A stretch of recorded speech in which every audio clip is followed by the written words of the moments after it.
Justice is nothing if it arrives when the world has forgotten the victim. Warm greetings to everyone present here. Introducing myself, I'm Shrija Basnet, currently studying in class 10A2, feeling incredibly privileged in front of you all to address an important issue, that is the struggle for justice and safety for women in Nepal.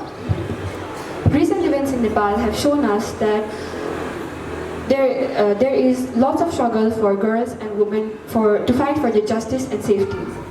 Even though we have laws and constitutions that are built to protect the people, yet society needs to change the way they think about women.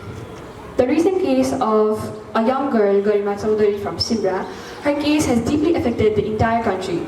Her case led to a public outrage demanding answers for justice, and people have started to pay more attention regarding the safety of women and children.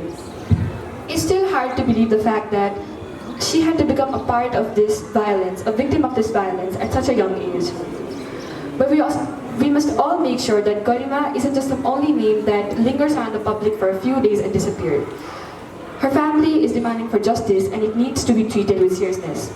Unfortunately, the case of Garima isn't the only case that has not received justice yet. We still remember Nirmala Panta, a young girl in her teenage who still has not received justice even after 8 years. 8 years of her family waiting for justice and still not getting it. Apart from her, there are still many families of girls and women who have not received their justice, and they have started to lose their hopes on them. The justice and government system still has a huge responsibility, but justice also refers to a society that always refuses to forget the victim of a case. One of the major problems in our society right now is the way society thinks of a woman. When a girl is abused or harassed, the first comment society passes on is on her clothes, what was she wearing, where she went, and how much she wanted it, instead of actually supporting her. A girl's clothes, her friendships and decisions should never let anyone have the permission to disrespect her. At a young age, they are constantly taught how to change their behavior, how to dress more appropriately, and when to return home at time for being considered safe for society. Instead of teaching the society how to respect someone's boundaries, we can take Afghanistan for example, where the rights of girls and women are restricted. Basic facilities or freedom we take for granted, like education, empowerment, and participation, is banned for them.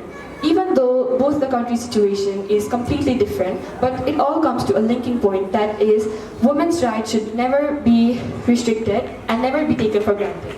At the end of the day, every girl deserves to grow up in a world thinking that it is a safe place for her to be seen, be heard enough, and be respected. Even though it is all very difficult to tackle in a short amount of time, we can still change the way we think and the way we speak. Because every girl deserves to grow up in a place and think that her dreams are bigger than her fears. So let's all wish and pray for the justice of Garima Chaudhary, followed by many other girls whose cases have not been heard enough or has been just a headline over time. Thank you.